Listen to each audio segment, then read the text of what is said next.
Let's talk about broodstock, folks. Okay, first of all, when you go about choosing broodstock, you need to find out what type of weapon you like to show in, whether it be the American, the Mexican, or the Filipino.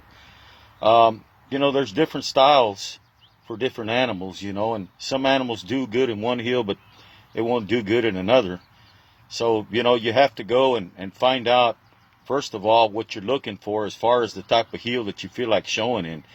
Some chickens are good in the gaff, but they might not be any good in the long knife or the short knife. Some chickens are good in the short knife and in the long knife, but they might not be any good in the gaff. Well, first thing you got to do when you go to choose a family is make sure you have a foundation. And what I'm talking about as far as a foundation based on gameness. Without gameness, you have no foundation. You don't have nothing to build on. Without a foundation, your chickens will maybe fight for a short while and then just quit on you because you have no gameness. So gameness is a foundation. Okay, and then secondly, well, you need to cut. If you can't cut, you can't win. So you need cutting ability. But when you go to choose your type of chicken for the type of heel you're looking for, the first thing you should actually ask the breeder is what type of style, what type of heel does he show his chickens in? And if he says, well, they show good in the gaff and they show good in the short knife, well then that line is a cutting line. They'll show pretty good and they'll cut pretty good in just about anything you heel them with. But the style dictates the fight as well. So like I said, once again, when you go to choose brood fowl, go to the pits or go to the breeder's house, and watch the animals fight, but you should always concentrate on the feet to see what they're doing. Most people go and they'll see a chicken rolling around in the dirt, dust flying up in the air.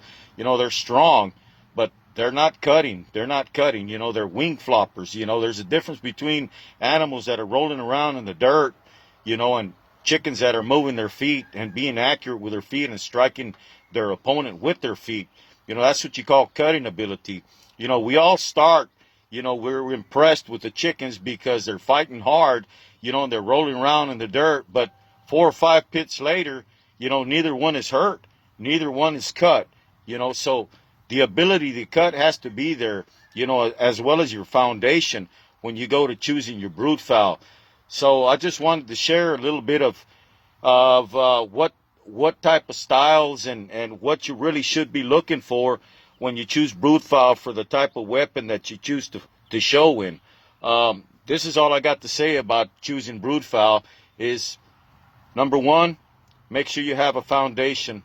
Number two, make sure that foundation is gameness. Number three, make sure they cut, and then you can add to that foundation later on, whether it be bottom, whether it be a trait, station, the color of eyes, the thickness of the plumage, whether it's a tight plumage or loose plumage, a long keeled body, a short compact rooster, a heavy bone rooster.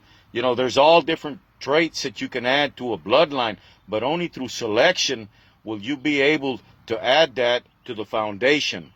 So this is just something that I thought I'd share with y'all today. Thank you.